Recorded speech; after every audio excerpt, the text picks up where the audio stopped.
Goyo, Truquen, sí. a veure, l'agafo. Mira, és l'Adrián. A veure. Adrián Salcedo. Adrián, bon dia. Bon dia.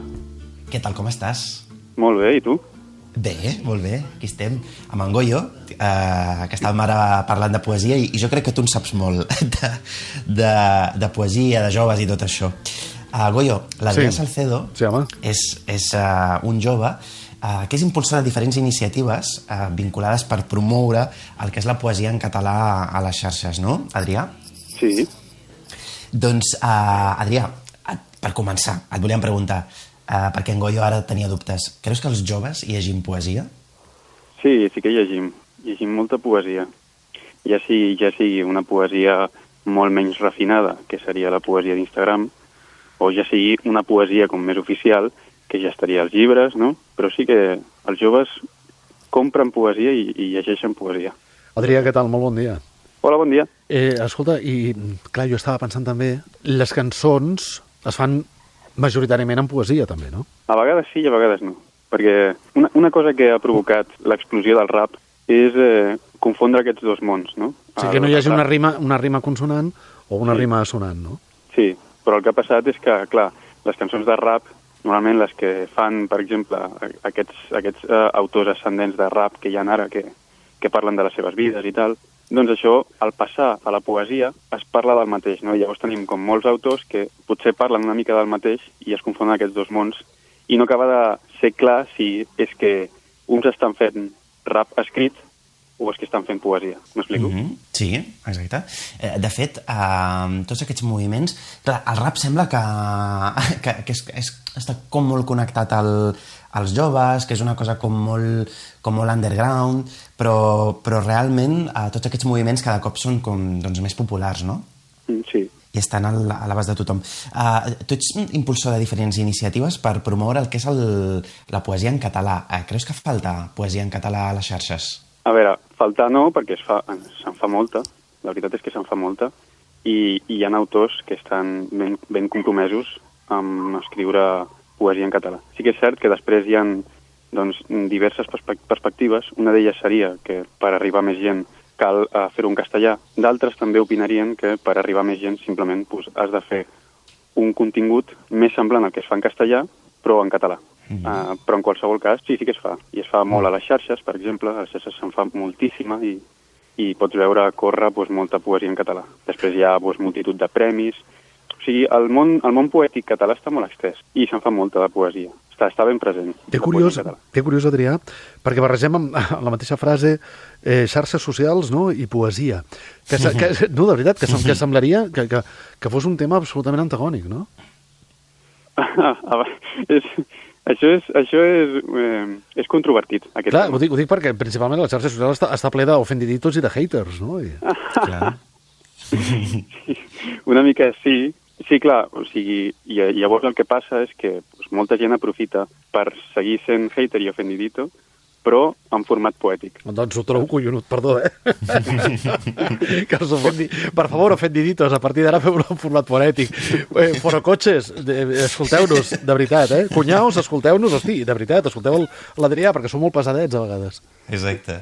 Poses enter quatre vegades i ja tens un poema. El què, perdona? Poses enter, dones enter... Enter, 4 vegades i ja tens un poema. No, ara fora conyes, i jo vaig viure bastant de prop a l'inici d'un moviment que no és originari d'aquí de casa nostra. Jo crec que tot això va començar als Estats Units, com comencen tantes coses, que és l'Slam Poetry, no? O el Poetry Slam. Jo el vaig viure molt a l'inici aquí a cercles bastant culturals, principalment de la ciutat de Barcelona, però no només a Barcelona, sinó arreu de Catalunya. Ostres, i pèls de punta de vegades, Adrià?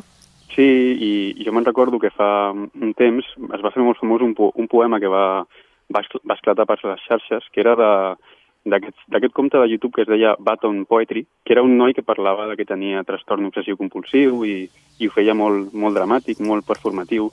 Era una manera de recitar molt expressiva, no? Però al final, és una cosa que aquí has donat en el clau, tenim o ens ha arribat molta influència d'aquests estils d'Estats Units, tant pel tema de l'Islam, de la Poetry Slam, perquè aquí a Barcelona també es feia, i hi havia bastant públic.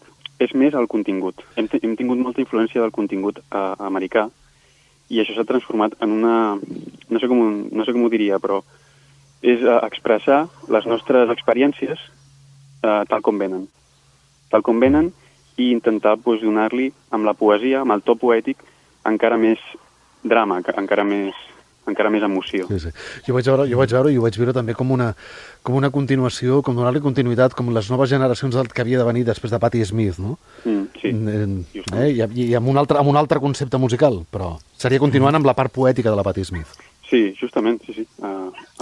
Aquesta autora és bastant clau aquí i, de fet, va fer uns anys que també, quan la van traduir aquí al català, també va causar molt rebombori, precisament perquè casa molt amb l'estil que hem començat a parir aquí.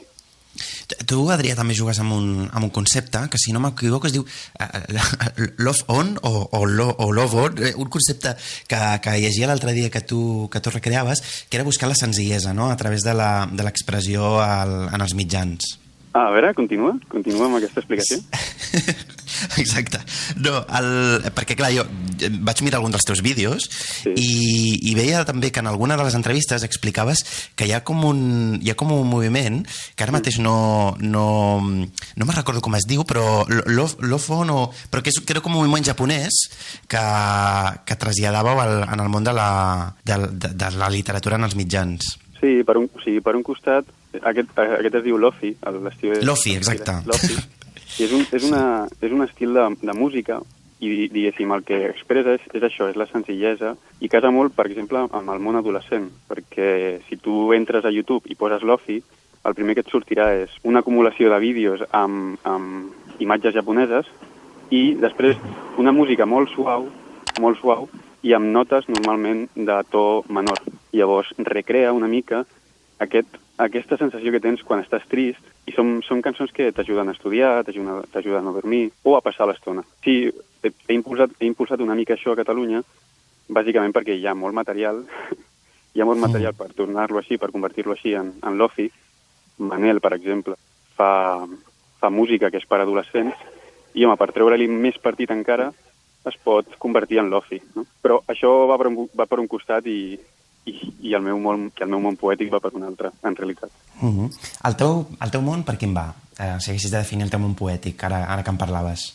Doncs el meu món poètic és una mica experimental. Una mica no, molt. Molt experimental, i llavors sí que és veritat que és una oda a la senzillesa també, però és una oda a la senzillesa fora de tot allò que estem fent ara. Vull dir que la meva intenció sempre és... Nosaltres quan escrivim ho fem impulsats per una raó.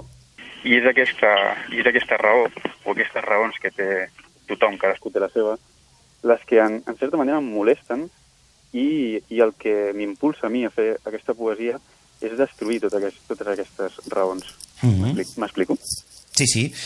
De fet, en aquesta línia, i parlant també de tot el tema poesia experimental que tu fas, hi ha un vídeo molt, molt interessant on tu analitzes els tuits que feien els joves durant els disturbis que van haver-hi fa unes setmanes, no?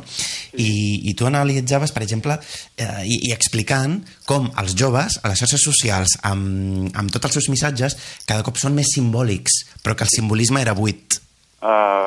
Sobretot, això ho hem viscut, i també ens ha influït molt per aquesta banda amb la política. Amb la política hem viscut un moviment polític que ha sigut molt simbòlic i molt poc factual. I això ha casat molt bé també amb moltes tendències que ja venien incorporades a la nostra societat. I això és el que passa molt també amb els adolescents, o amb els adolescents tardios, no? Amb aquest moviment post-adolescent poètic, que és molt simbòlic, molt basat en símbols, que al final tothom repeteix, i tu, si agafes un poema d'una persona i després agafes un poema d'una altra, veuràs que s'hi assemblen molt perquè tots parlen d'aquests símbols, no? És emocions, sobretot molta emocionalitat, que al final no volen dir res. Mira, t'estava escoltant, Adrià, sí. i m'has recordat molt i em recordes molt a un bon amic, que és professor de la Blanquerna en el periodisme, és el Xavi Sastre, sí, que va estar durant molt de temps, mentre es va permetre la Granja Gavà de Barcelona, del Raval, fent poesia, no? Són aquests moviments que que jo em referia abans a l'inici d'aquesta conversa amb tu, no? Que a una ciutat com, per exemple, Barcelona, desconec les altres i em perdonareu, però en una ciutat com Barcelona sortien, no sé si de forma espontània, però hi havia reunions de poetes amb locals molt especials per fer poesia, per fer sessions, per fer vetllades de poesia. Sí. Això existeix a Barcelona encara i és l'original. És el Bar La Rúbia, es diu, i a dins té un teatre, que és l'original, i també existeix en altres formats com són els recitals, no? Però és cert que ara en grups de poetes no n'hi ha, i aquesta era una de les meves intencions. Vaig estar fa una setmana penjant cartells al meu poble, que és Vilassar de Mar, amb el pseudònim Contrapropaganda Poètica. I el meu objectiu era això, i de fet en els meus vídeos i en els meus escrits, articles o assajos, els acabo tots cridant a fer o a ensamblar un nou moviment poètic. Un nou moviment poètic que no es basi en el simbolisme, sinó que es basi en altres coses, que trobem altres coses de què parlar. Però no et sembla que potser és una mica complexa tot això que ens expliques? Ho dic perquè, per exemple, a mi em podria interessar moltíssim. Ja, d'acord, ja no soc tan jove, Jo estic més a prop de la vacuna que bueno. No, però, per exemple, em trobo un rètol d'aquests que tu has posat allà al costat de l'Espinaler, allà a la Nacional 2, i dic, vale, molt bé, em mola, però no sé, com ho haig d'entendre això? Què hauria de fer? O quines característiques hauria de tenir? El moviment, el nou moviment. O jo per poder formar part d'aquest moviment. Clar, o sigui, els cartells eren per agitar una mica. Clar. Tu, quan fas cartells, agites consciència. Oh, i tant, ha de ser així. I tant. I és molt útil, perquè després, o sigui, tu el que fas és sembrar per després recollir. Protagonistes som nosaltres. Mira, Adrià, això sí que ha estat poesia pura i dura. Sí. I ha estat una autèntica maniobra de propaganda poètica, perquè, noi, li ha rebentat el cervell a la bèstia, saps? Total. No, acabo i ja, si voleu. Sí. El que deia era que quan estiguin les coses madures ja sabrem com actuar, ja sabrem com formar aquest grup poètic. Ara, de moment, no estan les coses madures i el que cal és agitar, escriure, els que tinguem la possibilitat d'escriure aquesta poesia fora radi i quan tot ja es notarà a l'ambient, es notarà que cal un grup poètic i se sabran o es discutiran aquestes noves directrius d'aquest nou grup poètic o nou moviment. I si ara ens estan escoltant qui sigui i diuen, ostres, em pot interessar això que m'explica l'Adrià. On et troben? On poden tenir més informació? Mira, ara mateix faig directes, per exemple, a Twitch, a un canal que es diu poeti_cat, però també em poden trobar a Twitter, que el meu usuari es diu Idoia Prim, Idoia nom basc, Idoia Prim, d'estar prim, i si no, a Instagram amb el meu nom, tranquil·lament, Adrián Salcedo, i ja està. Ja trobem. Molt bé, interessantíssim, Adrià. Moltíssimes gràcies. Digues una cosa més. Ràpidament. Em poden trobar també a la meva pàgina web, que es diu elquenovol.cat. El que no vol? Sí.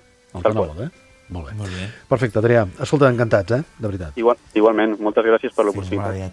Gràcies. Gràcies.